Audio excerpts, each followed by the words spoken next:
Welcome to the Double R Diner.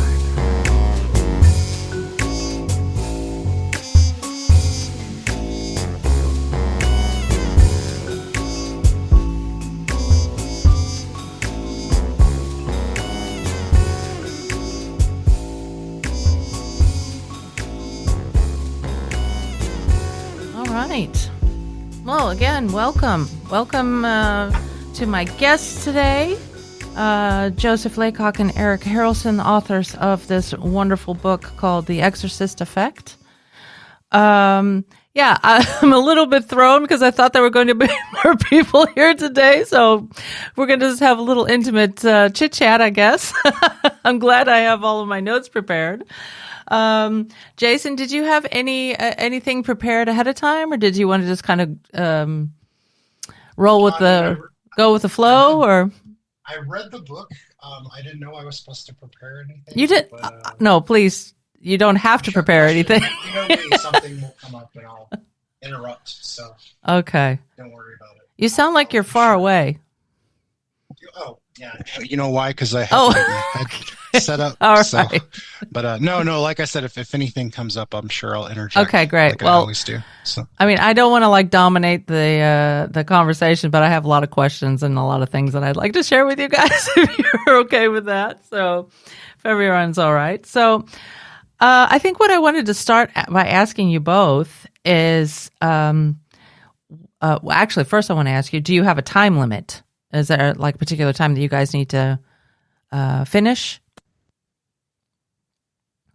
Not really for me, Eric.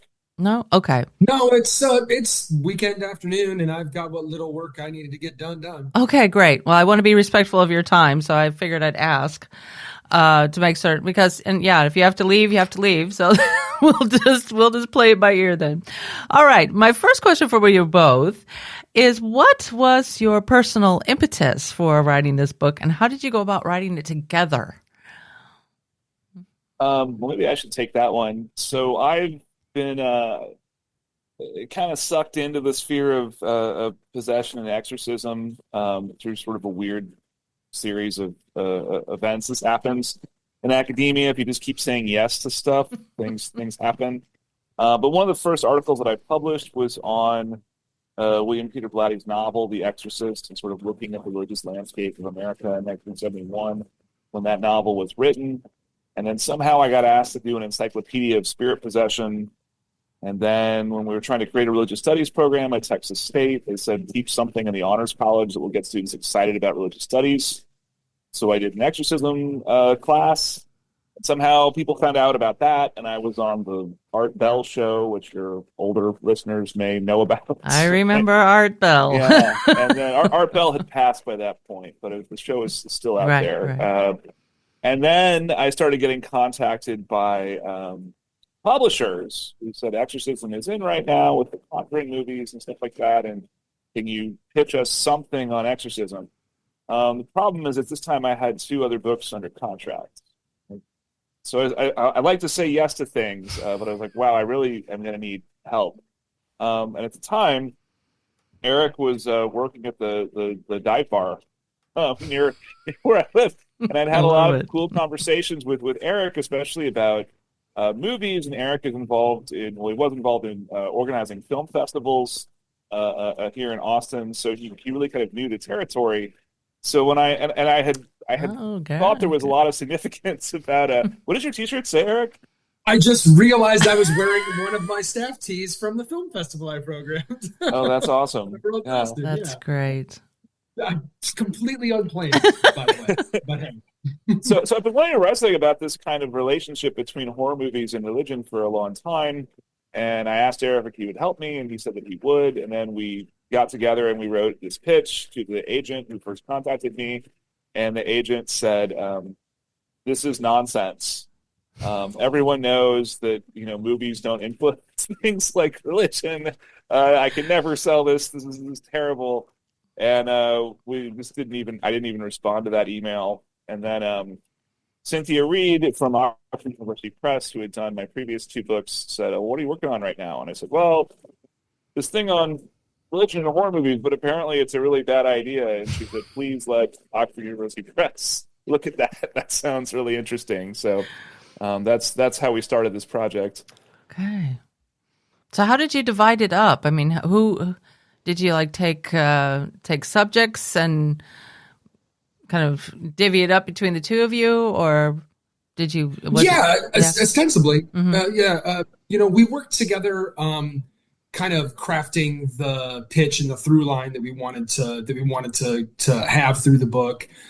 We worked together on the sort of major, the big tent posts throughout the narrative. But when it came to writing, we took and we did kind of split into and we worked on the different chapters that were more closely related to our peculiar expertise, as it were. Right, so right.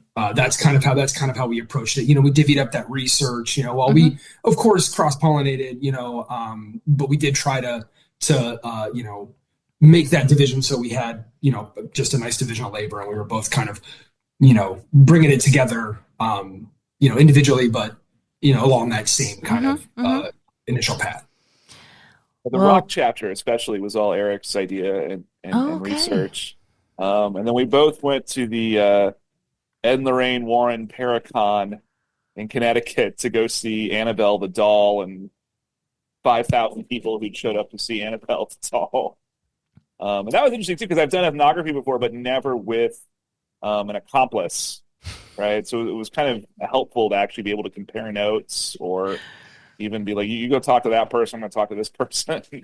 Yeah. It's a lot easier with a teammate. So when you go to this, what was it called again? The conference? It's called a Paracon. Paracon. Para is in paranormal. Yeah. Okay. But this was set up by basically the Warrens' son-in-law, who kind of has the keys to the kingdom at this point. Okay. And so it was a little bit before Halloween, and so they were displaying or allegedly artifacts from the Warrens Museum, and Arnie Johnson spoke. Arnie Johnson is the convicted murderer who's depicted in The Conjuring 3. Seemed totally nice to me. Okay. Yeah. And they were selling the Annabelle vodka for $200 a bottle that had been aged next to Annabelle and had some of her evil essence inside it. And they sold it with gloves if you're going to handle it, but then I guess you drank it, so I don't really understand how the gloves are protecting you. Was it well attended? Surprisingly, yeah. We were, we had really no idea what to expect. I have been, part of film festivals. I've been, a couple conventions I've gone to, I've tabled, so I've been around that world before, but this one in particular, I was really interested to see how it was going to play out. And it was at all the same times, it was kind of slapdash, felt a lot like a lot of other conventions I'd been to, but it was overwhelmingly well attended. Like as we got to, we checked in, we stayed the night and we went to it was at a casino, naturally. So we went to we got in there and you're sort of weaving through, and we found where the entranceway was to where they were having the convention, and we saw a line that had started, and we went to walk and find the end of the line, and we were walking for probably a genuinely 5 minutes to reach the end of the line. It was I don't remember, Joe, do you remember what we got? Because I tried to check with folks there to get numbers, if they had actual numbers of attendees. I don't quite remember. Joe, it was handy at 5K, right? Yeah, that's the number I remember is 5K, and I didn't find that unbelievable at all. It looked like 5,000 people. And really, as a religious studies scholar, the room where Annabelle was looked to me like video of the Hajj in Mecca, with sort of all that. I don't mean that in a disrespectful way, but all of these people just sort of, they really, really want to get as close to this doll as Oh, possible. wow. And they had kind of naturally formed this sort of spiral shape. And then I think the like pit bosses or somebody in the casino said, you got to get rid of this line. This is gumming up the works. And so Right. somebody came in and just said, everybody stop being in line, just crowd around, just crowd around the doll.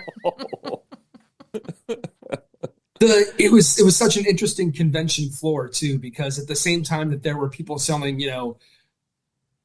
Friday the 13th lunchboxes and the regular kind of horror con type of stuff, there was also,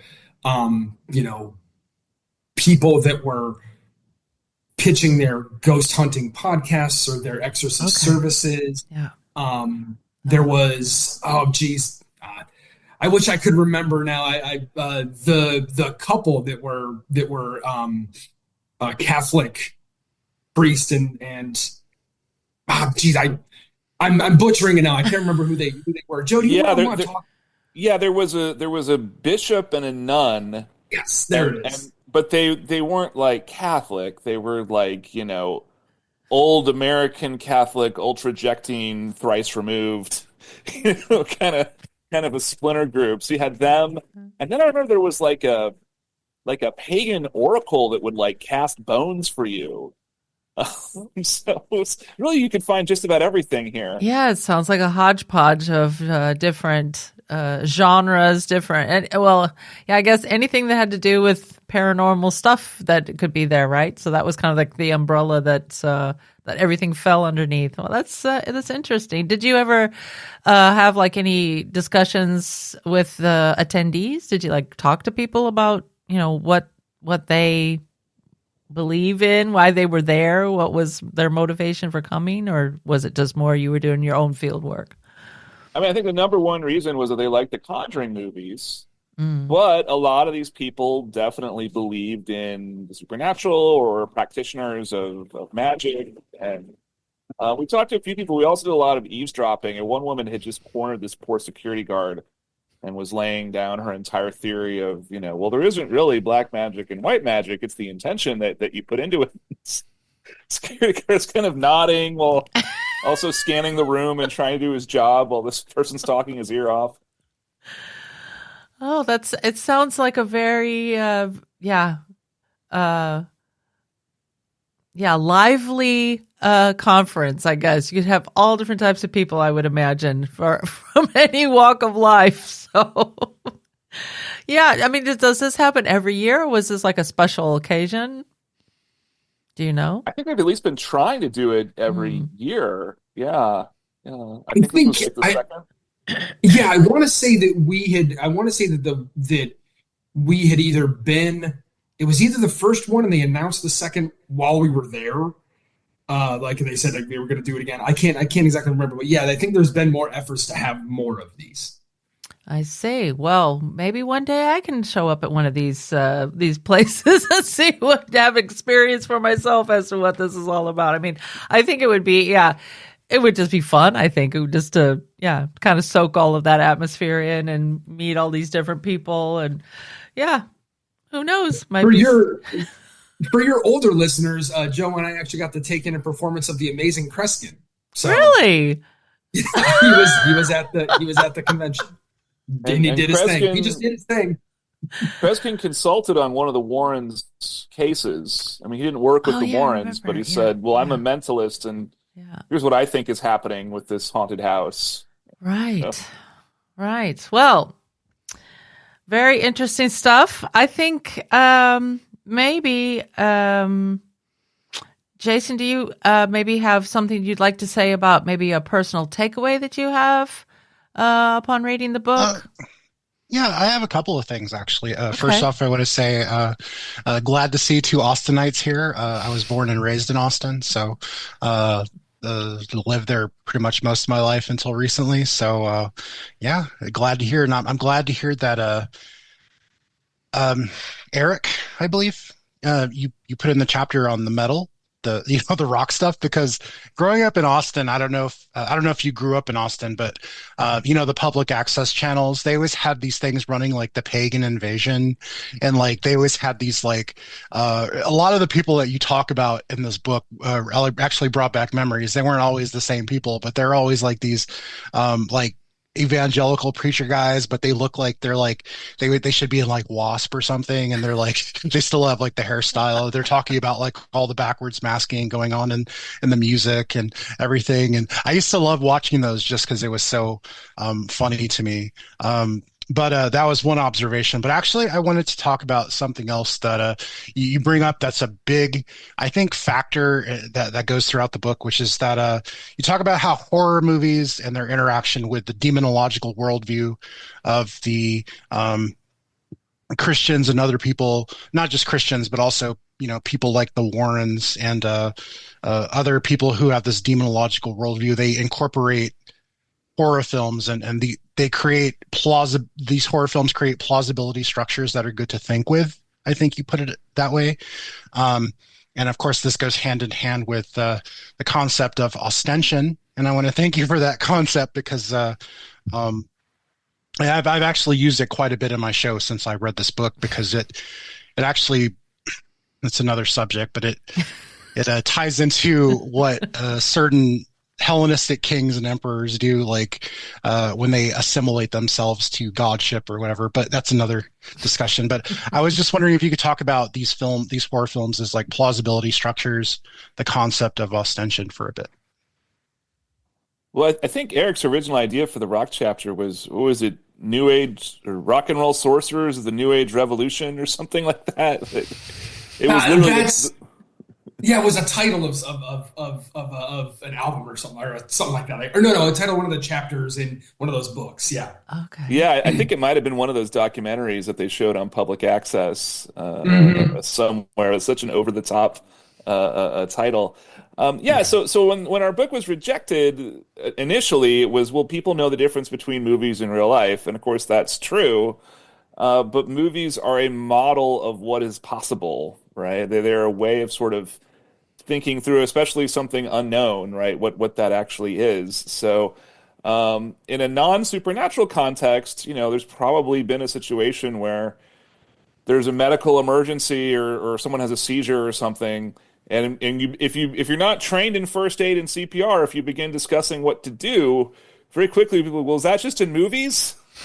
Like, are you supposed to put something on the tongue of somebody who's having an epileptic fit or not? Is that just something you saw in the movies, right? And so when we're talking about religious things, right? What we kept finding was people said, well, if something happens at 3 a.m, that seems to be some kind of evil supernatural force, or I think my house is haunted because it's full of flies, right? Well, these are all tropes that they've seen in movies, and they understand the Amityville Horror is just a movie, but they assume that things like this happen, right? This is a model of the type of thing that might be possible in the real world. So we saw a lot of that going on. And it's particularly when there are films like, Amityville is a great example, because Amityville starts with, this is based on a true story. Mm-hmm. So that primes the viewer even more so to, accept what they are seeing as a possibility, mm-hmm. right? Mm-hmm. So yeah, it may not have happened exactly like that, the movie is saying, but this is probably how it went down. When you take that, not just based on a true story, but also you weave in the religious aspect to that, that's already a framework that people have in their brains and have had for, millennia, of how they frame the world and how they assume the world actually works. So you've got a movie telling you this is how this could happen. These flies may show up in your house if you're possessed by demons. You've got a religious background that tells you possession by demons is a plausible thing that could happen. So this is kind of, these are factors in how people are brought, how people can be influenced by what they see on screen. Right. Yeah, and another thing, sorry, Stephanie, Go I ahead. Go really did ahead. not mean to do that.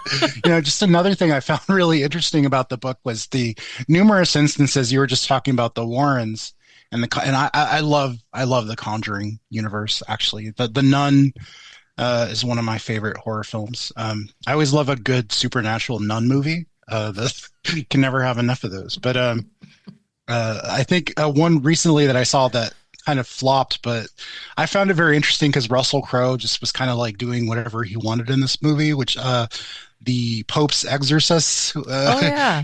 Gabriel Amorth. I had no idea who this guy was. I was just watching it because I thought it was funny because Russell Crowe is like a priest and he's talking like he did in Thor: Love and Thunder. So I'm like, okay, it should be fine. So, and then at the end, you have all this like weird stuff about how the Vatican is really run by Satan. And I'm like, where did that come from? Yeah. It's like the last 10 minutes of the movie. But yeah, it's just interesting how permeable these boundaries are between art that influences life that in turn influences again art. So yeah, just great examples in the book. Yeah, if I could piggyback on what you just said, Jason, my personal takeaway was that I really thought this was an engaging book.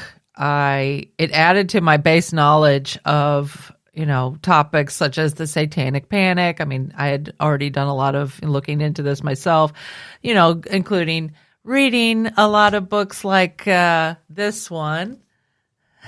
There we go. Love this book as well. But yeah, about games, about, music, books, everything that happened in the Satanic Panic. Also characters involved in the paranormal, such as the Warrens. I'd heard about the Warrens and about kind of their shady dealings with people. I'd heard of Malachi Martin, of course, because I listened to Coast to Coast. So that's how I knew of him. I didn't know all the stuff that you guys talked about in this book. So that was, you provided a lot of new and sometimes very alarming information regarding these intersections of horror films, pop culture, conspiracies, and religion. And I feel it's a book that should be required reading for everyone. I agree with you. I agree with your sentiments in the conclusion about the need for literacy and critical thinking skills, especially what you wrote in the last two paragraphs of the book and about education and how that is sorely needed. And I think as well, an awareness that the truth has lost its privileged status in our current reality. And we have fake news, we have alternate facts. That's kind of like our new reality now, that you don't really know what is true and what is real anymore, and what is a fact. And sometimes it does seem like the truth doesn't really matter. So that's why I think that this book is really a valuable resource in our quote unquote fight to resist fiction reversal. Sorry, I'm getting stumbling over my words, but exactly this. I wrote it in my notes: the quasi and proto ostension. I just thought that was so good how you put that into all these different examples throughout the book. I really thought so. But for the people in the replay, fact fiction reversals, I have a reference on page 51, quasi and proto ostension from pages 35 to 37, if the people who are watching this afterwards, if they want to go back and look at it. But yeah, in all, I feel better for having read this book, and I thank you both for writing it. I think it is super important and also really enjoyable read. I mean, it wasn't that, a lot of times people think that academic books, quote unquote academic, is, oh, that's so boring, But another book that I have here on my list is On Bullshit. You referenced this book. I picked this book up years and years ago, but this is another book of philosophy that I just thought was hilarious the first time I read it. And then the second time I read it, I thought, oh my God, this is actually sad. It's like really, really serious stuff you can read it both ways. You can, think it's, oh, that's funny how he's talking about bullshit. But yeah, very, very important stuff. So I don't know if, Jason, if you want to add anything else other than we might just kind of go through particular portions of the book. Do you have any specific things that you'd like to talk about? I mean, now that I think about it, I have a lot of things I'd like to talk about. Okay. With this book, what I found really interesting in this book was the chapter that you had on the unholy trinity, where you talk about those three supernatural films: the Rosemary's Baby, The Exorcist, and The Omen, and you talk about the historical developments kind of around it. So I don't know if you could kind of revisit that and what was it about the historical changes going on at the time that led to the popularity of these movies? One of the things that I really loved that actually this is going back to my college years, Thomas J.J. Altizer with his Death of God theology. That was one of my favorite things when you discovered that I was so pretentious with that stuff. But I know that was going on, and there's a lot of other really super important things going on that kind of eroded the public's trust. So I don't know if you could kind of go over that for a bit. Yeah, so in horror studies they kind of cite, well, 1968 is the big year in for horror because that gives us Rosemary's Baby, which won an Oscar and showed that horror could be a serious genre, and also Night of the Living Dead, which didn't get copyrighted correctly, so everybody in America could show it, but clearly it had, social criticism, right, in the civil rights era to see Americans basically turning into zombies and killing each other, and the theme of race in that film. So Rosemary's Baby was a really big deal, and then The Exorcist is in many ways a Catholic response to Rosemary's Baby because the Catholic Church was very offended by that film. They gave it a rating of C for condemned, which I think more horror directors should aspire to getting an official condemnation from the Catholic Church. But producer William Castle definitely hoped to get that. And then The Omen is basically the Protestant response, which was supposed to be about being aware of the Bible's message about the Antichrist, and it kind of failed horribly at that because there's fake Bible verses in the in the movie. So these things are all sort of connected. But you mentioned Altizer, and Altizer, had this theology that God is dead, and I mean he meant literally dead. He didn't mean people don't believe in God anymore. He meant like we literally somehow killed God, right? But that led to this cover that you can see in Rosemary's Baby, and there's a very famous Time magazine cover that was red font on a black background, and all three of those movies use the red font on a black background. And this was the peak of the secularization narrative at the end of the 60s. Everybody said, well, this is it. Religion's not going to be around. Definitely by the 80s, nobody in America will be Christian anymore. Right. That's all going away. And they weren't celebrating this. They were anxious about it, right? And at the same time, everybody was becoming fascinated with paganism and magic and the occult. There was this whole occult revival in the 1960s. The Church of Satan, of course, is formed in 1966. So there's all this anxiety about what is the future going to look like, and if there's no religion, what if we're wrong and supernatural forces are real? Who will protect us?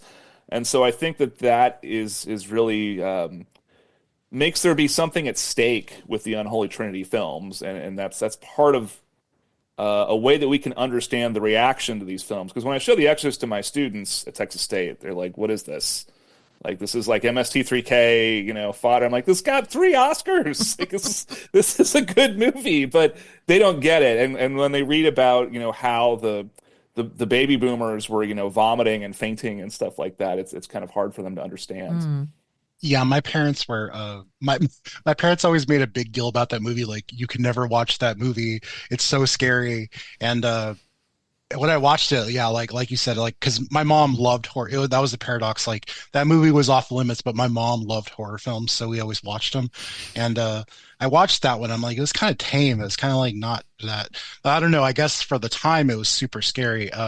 Similar thing, my dad always told me about Evil Dead 2, that it was the scariest movie. You'll piss your pants if you watch it. And I'm like, this is a horror comedy.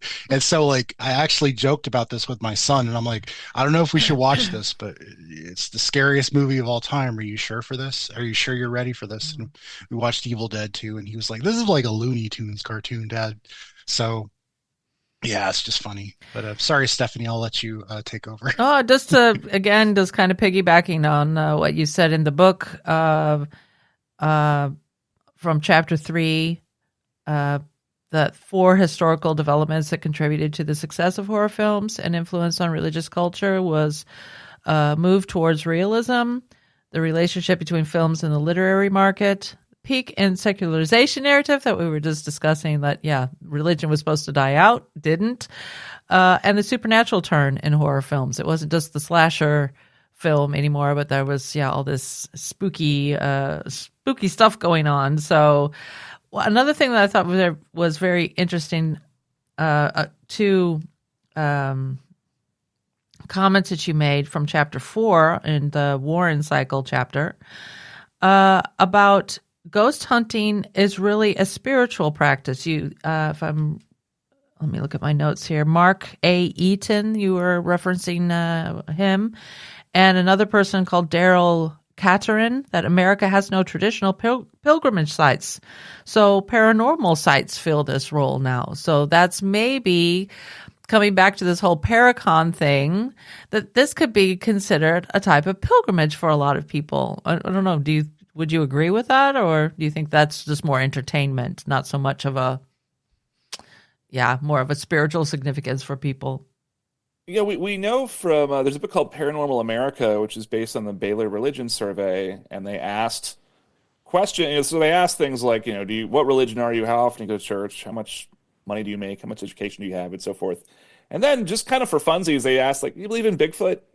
You believe in aliens? You believe you can talk to the dead and so forth? They had these so-called paranormal questions, and what they found was, 2/3 of Americans believe in at least one of these so-called paranormal ideas.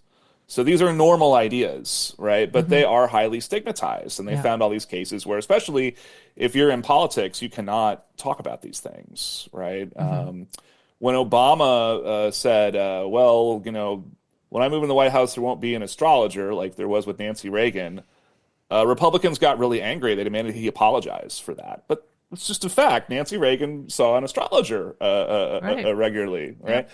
So I think in religious studies, we have kind of assumed that paranormal is sort of lowbrow culture. It's not important. It's not significant, right? And in some ways, it is true, right? The paranormal doesn't have the same kind of like political clout that, say, like the Catholic Church or the evangelical megachurches have. But still, it's an important part of the landscape, and it's been kind of overlooked.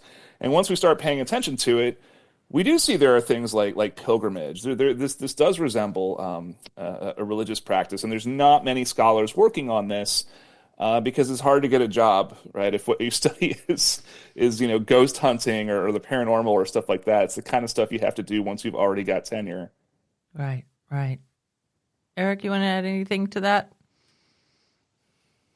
I mean, when we think about the mythology of America, there isn't a strong, long-standing tradition because this isn't our land, right? Like, we weren't here. We don't have generations upon generations of mythology and history and ancient pagan religions, anything like that. So our mythology is things like Paul Bunyan.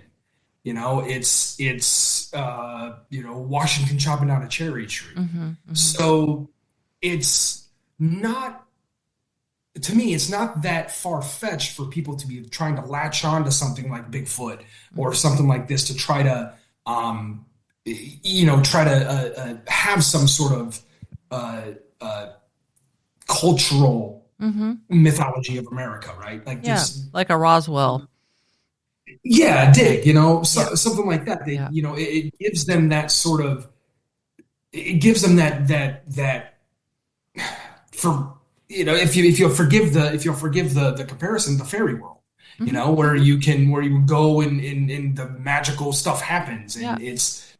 So I think there might be some there that might have some sort of motivation to it too. With the America being having a fairly large secular influence, maybe not overtly in politics or anything. Sure, we have most everybody is Christian, but we don't have an official national religion. We don't we sort of allow for that exploration. And you see, we see that in as we're talking about in the 1960s, the rise of the, astrology and tarot reading and all that. I think people kind of were looking for something else. And without there being a strong, grounded kind of mythology they could point to that you maybe could in, Eastern Europe or in, in India or whatever, they've tried to sort of manufactured their own, right? Mm-hmm. Mm-hmm. Yeah, I think personally about the idea of the pilgrimage. I mean that just struck me as like, oh yeah, that's actually we don't really have like a what do they call what's the big one, the Santiago de Compostela. We don't have these types of things in the States, but I think that because of things that were happening in the United States around or after the Second World War, but actually even before that, stupid me, we had the whole spiritualism movement from the turn of the the 1800s to the 1900s. So that, like a place like Lilydale, for example, that I think would probably be, if you're into that stuff and that kind of thinking and that worldview, that would be kind of like the new type of pilgrimage site, because I know a lot of people that go there every year, that they're in that area, with those practices and worldviews.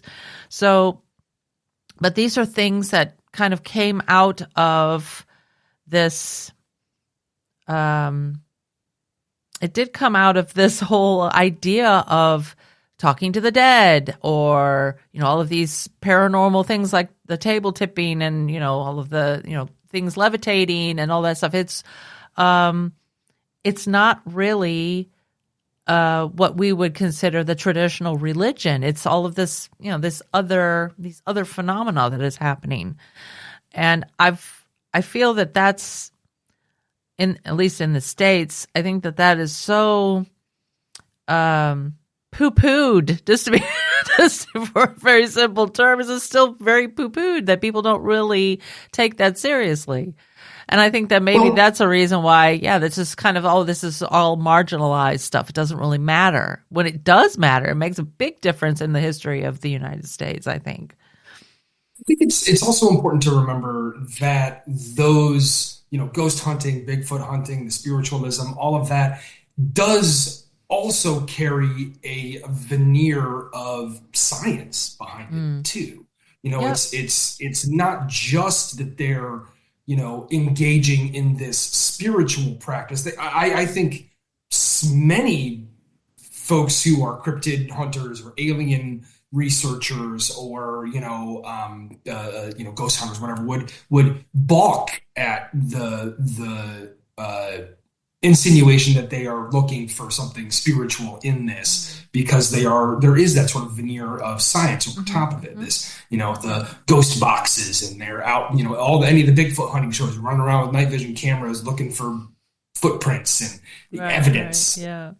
So I think there's a component there too, and I think that also dovetails kind of with the secularization narrative and the kind of no official religion. So turning it to turning science more spooky for them, maybe fill some of those gaps. Mm-hmm. Yeah, and of course, after spiritualism, by the end of the century, you have the Society for Psychical Research, right? Yeah, which has people like William James and some of the smartest people of the day. And the Warrens initially formed this group called the New England Society for Psychical Research, or NESPR, which, as far as we could tell, did not actually do anything scientific, right?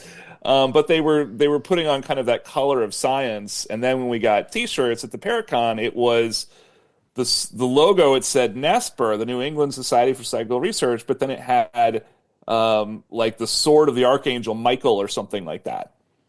So talk about mixed signals, right? I'm like, is this kind of Catholic, spiritual warfare against demons, or is this scientific and you're trying to figure out what's going on? And I think for them, it's both at the same time, and it's only us who see this as being a paradox. Mm-hmm. Both and. Yeah. Jason, did you want to add anything before I move on? No, but I think whenever this kind of spiritual kind of underbelly of the late 19th, early 20th century comes up, I always think of the work of Jeff Kripal and how important he is in pointing that out. So I Definitely. really have nothing to add, Okay. but Jeff's I great. had them send Kripal a copy of the book, so hopefully he'll get a chance to look at it at some point. Oh, I'm sure he would find it really a really good book too. I mean, I can't see how he wouldn't, because I just think it's, like I said before, it's I think it should be required reading. Everybody needs to know about this stuff. This is the Okay, I'm getting ahead of myself. Anyway, let's move on to chapter 5 about our lovely Malachi Martin. And this guy, I tell you what, I had no idea that for the replay people, I'm referring to to pages 106 to 109. You write that Martin effected at least 4 important changes to contemporary demonology. 1, that exorcism is common. 2, the reinvention of demonology that he just basically made up. 3, he linked exorcism and conspiracy theories, and he had that term perfectly possessed. I remember him talking to Art Bell about that. And this intertwining truth and fiction, that he would write all these books and, going back to this whole narrative of based on a true story type of thing. But, is it true? Is it fiction? What is it? So these and his 6 phases you write about later in the chapter. This, for me, I did not know that this was all made up, because the way he would talk about it on the talk shows, or whether it be Art Bell or somewhere else, because in the meantime I had started to listen to some of his interviews. He spoke about it as if this is the rule book. He's just playing by the rule book. This is what the Vatican has laid out. This is the what do you call it? The rules. This is how you're supposed to go about doing an exorcism. And all these phases that he talked about. Oh yeah, these are just well-known things within the area of exorcism within the Catholic Church. And I just was amazed that this was not the case. I was just crazy. And this whole business on page 121, when you say Aquinas now takes a backseat to Martin, I just thought that was incredible. How did you find this out? I'm really curious to know that. I mean, maybe that's a stupid question, but yeah, even somebody like myself who's kind of in that area, even for me, that was just like a jaw-dropping moment. So how did you come to find all this stuff out about Martin, what he was doing? Right. Well, I have to be transparent. This is heavily indebted to a book by Michael Cuneo at Fordham called American Exorcism. Okay. Which I think it's out of print, and it's a much shorter a book. But in that book, he says, I really think that Ed and Lorraine Warren and Malachi Martin are responsible for this explosion of exorcism, right? Right. And so we kind of took those 2 figures and said, well, let's go deeper. Like, let's see what else we can find that we didn't already know about. So Malachi Martin, I had read Hostage to the Devil, and with Hostage, if you actually read Hostage to the Devil thoughtfully, or you read Michelle Remembers thoughtfully, you're like, there's no way this is real. Right. This is crazy. Like, there's 10 things in every one of these stories that would leave massive historical records, right? Mm-hmm. None of this could possibly be real. He's making it up. But I didn't know kind of how bad of a guy he was. Yeah, I didn't either. No He's idea. a really bad guy. I ended up having like less sympathy for him than pretty much anybody else in the book. By the time I was finished, he may have been a sociopath. After he died, a journalist wrote a book, and this is the journalist who was sent to cover Vatican II, and Malachi Martin seduced his wife. And this is what led to him being kicked out of the Jesuits. So after Malachi Martin died, this journalist decided, I can finally tell my side of the story, because when he began to get suspicious that his wife was having an affair, Malachi Martin basically went to his friends and said, I think he's not doing well. We should probably have him committed to a psychiatric hospital because he seems like he's getting really paranoid, right? And then I found online this woman wrote this book basically about how she was groomed by Malachi Martin and was one of his lovers when he was much older than her. And it was not a published book. It was on a website called Smashwords. So I reached out to her because I wanted to just be clear. I just wanted to say this is not, some dark fiction that you wrote. Like, this is all literally true. I just want to make sure I understand the genre. And she says, yeah, it's true. And she says, I don't think anyone can ever really write a biography of Malachi Martin because he lied about absolutely everything. But as I dug into it deeper, I found, after he was kicked out of the Jesuits, he came to New York. He said people were trying to kill him. He spun these stories. Right. And then he got support from the Guggenheim Foundation. And I went through the Guggenheim Foundation archives, and it starts to kind of tell a story of, okay, he's trying to make it as a writer. People are kind of figuring out that he's a bit of a charlatan and they're getting sick of him. But he has basically charmed this one literary agent who leaves the publisher when they stop working with him. And I think that's the one who realized The Exorcist is a phenomenon. You could write a better book than The Exorcist. You're a priest. And so he does, right? But of course, it's entirely made up. Smart people knew this. William Peter Blatty reviewed the book, and he said, this is totally ridiculous. I've actually studied Catholic exorcism. This guy has not. Harvey Cox, who people who maybe studied religion may know who that is. He actually blurbed Hostage to the Devil. And then I found an interview where he said, once I actually had Malachi Martin speak to my class, it was a disaster. He didn't actually know anything. Yeah. He couldn't actually answer questions. But the exorcism in Hostage to the Devil, it's kind of like a fantasy novel, right? Where you just get to make up this is how magic works in my world or whatever, right? And it has an internal consistency that actual Catholic demonology does not have. Because actual Catholic demonology is very complicated, and you're trying to sort of be true to the Bible, but also incorporate people like Thomas Aquinas who are drawing on Aristotle. And then you're also dealing with all of these actual specific cases of exorcism where there's all these political interests and so forth. So it's very messy and complicated and confusing. And Malachi Martin just scrapped all of that, just made something up. What he made up is much more streamlined. And if you actually want to try to understand exorcism, it's much more helpful. It's just that it didn't exist before 1976. Incredible. I was, like I said, my mouth was open half of the chapter. I was just like, what? And also with the whole business of M. Scott Peck, I thought I was like, what the hell? I mean, with M. Scott Peck, right, I didn't have to do this kind of deep research on him. The most damning things that he says are in his own book.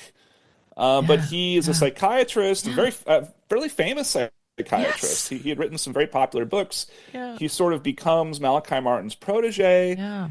And he's saying things in the book like, well, I think that Malachi Martin is lying to me. But he must be lying to me on purpose so that I can, I can fulfill my spiritual destiny, or something like this. And then he says, psychiatrists need to acknowledge that some people are demonically possessed, and we need to use exorcism. And he tells this woman, you can either have an exorcism or I'll have you forcibly committed to a state hospital. And she gets very upset and says, well, I want to see the papers that I signed when I was admitted here, right? Because you can't do this to me. And he says, this is the clash phase. Malachi Martin said this would happen, where the demon got very angry, that we're trying to intervene, Yeah. So deeply disturbing. And of course, that patient later died by her own hand. So it's really a bizarre book. The book's called Glimpses of the Devil, where all the evidence seems to be right here, but the psychiatrist can't really put it together that he is harming people and has been tricked by a pretty dangerous person who, probably could use the help of a psychiatrist himself. Right. Exactly. I mean, we see this, as we read throughout the book. Of course, there's other examples such as this whole business of satanic ritual abuse and the whole idea about repressed memories and how do we go about, recovering these memories and using hypnosis. I know you don't go into a lot of detail about hypnosis for memory retrieval, but do you have any opinions about that? I mean, kind of staying in this same area of ethics and all of that. Right. I mean, in some cases, there are smoking guns that these people what they are remembering are things that they saw in a horror movie. Yeah. Right. Yeah. And a psychiatrist is saying, whatever images are coming to your mind right now, those are the memories that you repressed because of the abuse. So this is real. But for example, in Michelle Remembers, they said, well, they bring in this lady and she's spitting up a lot and her head spins around all funny. Right? Seems pretty clearly derivative of The Exorcist. Right. And then someone went on a talk show and said, well, I remember this boy was being put on this altar and they had these 7 daggers that they were stabbing him with. Well, that's literally the end of The Omen.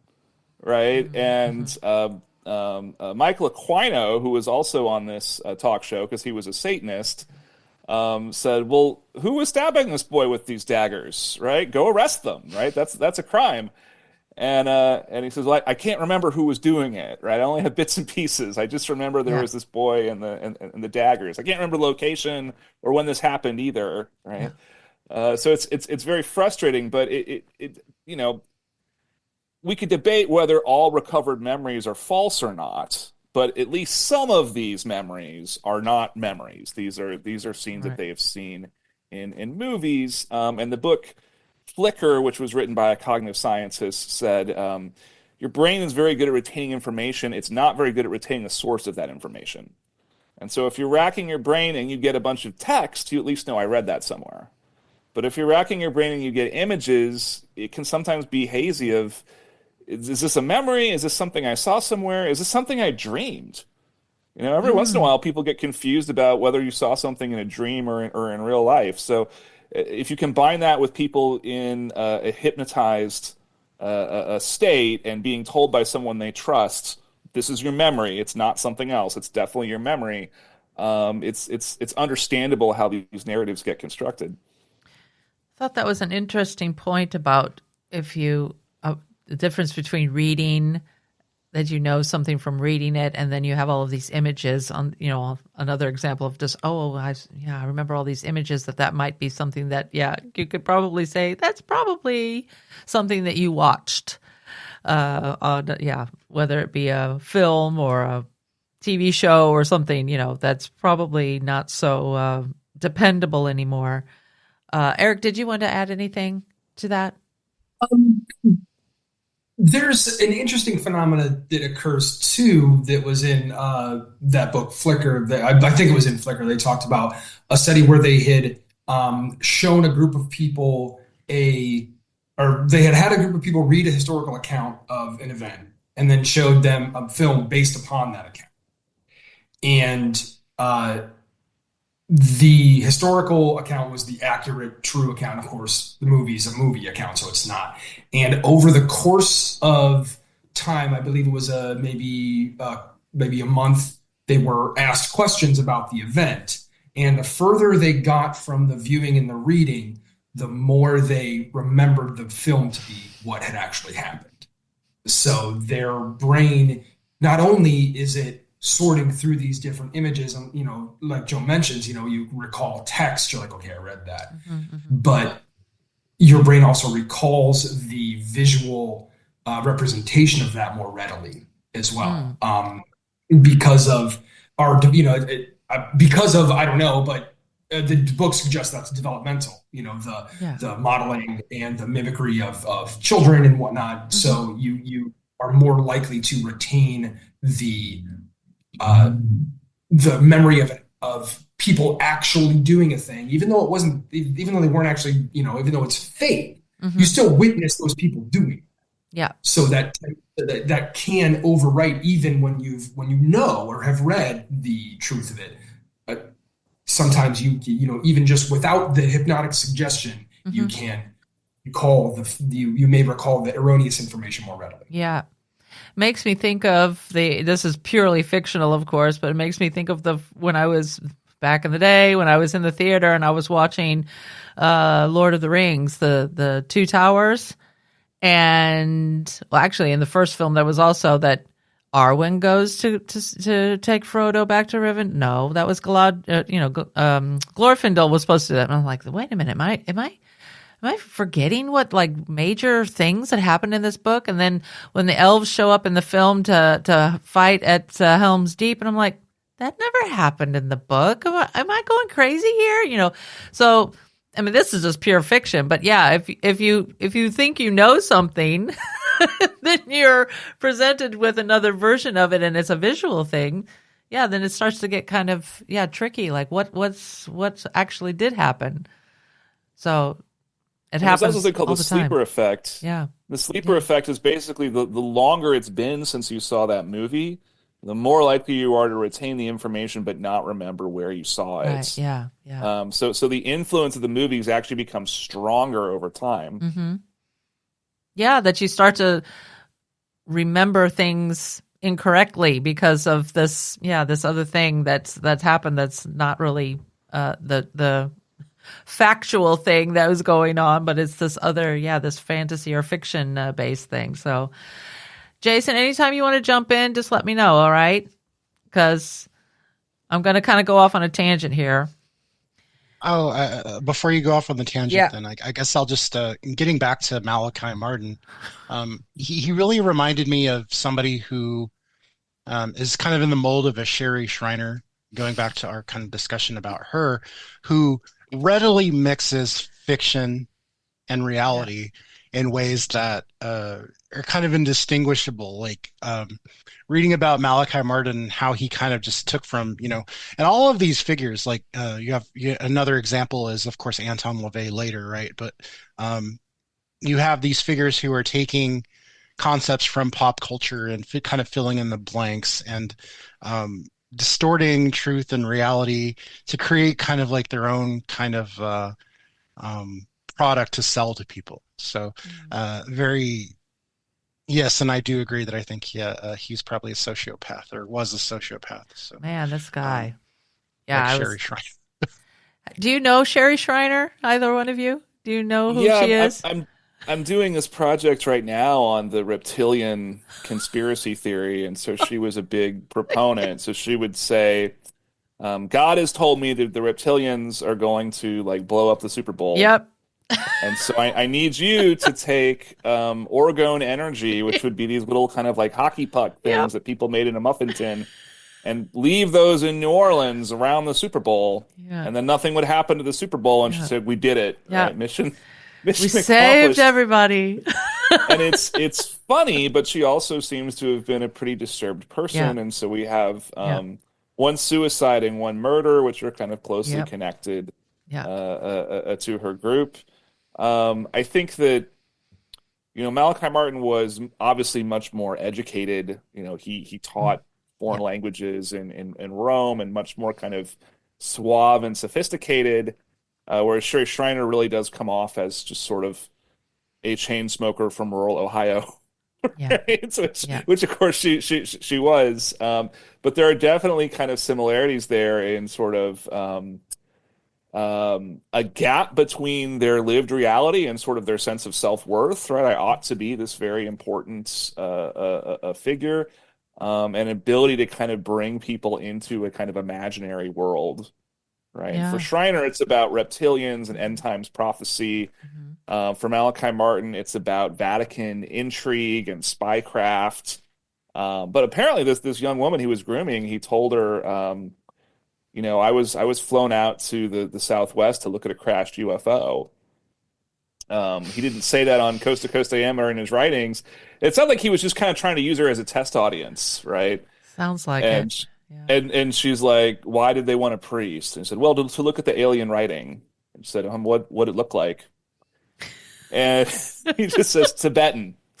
And by this point, she had been to Tibet. She's like, so there's a straight line at the top and then curvy in the middle and pointing at the end. and you can kind of tell he's sort of like, this isn't really working, right? I'm gonna maybe workshop this lie a bit more before I Yeah. before I try it again, Right. right? Right. But it's a similar kind of a process with both of these figures. Yeah. Right.